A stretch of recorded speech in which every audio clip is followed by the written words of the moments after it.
युद्ध सुरू आहे आणि युद्धाचा फटका भारताला सुद्धा बसेल असं सुद्धा शक्यता वर्तवली जाते. 60 रुपयांनी गॅस सुद्धा महागलाय. कसं पाहता काय आव्हान करा लोकांना या संदर्भात?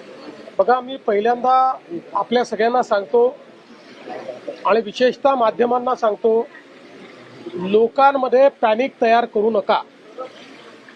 भारत सरकारने अतिशय स्पष्टपणे या संदर्भातली भूमिका मांडली आहे. भारताच्या एनर्जी सिक्युरिटीच्या संदर्भात कशा प्रकारे मोदीजींनी पावलं उचलली आहेत ही आपल्या समोर आलेली आहेत.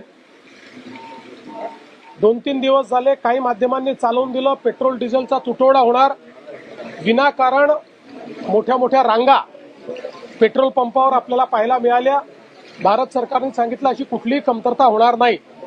त्यामुळे युद्धजन्य परिस्थिती आहे, जी परिस्थिती उद्भवेल त्याचा सामना करण्याकरता भारत सरकार मोदीजींच्या नेतृत्वात सक्षमपणे उभा आहे.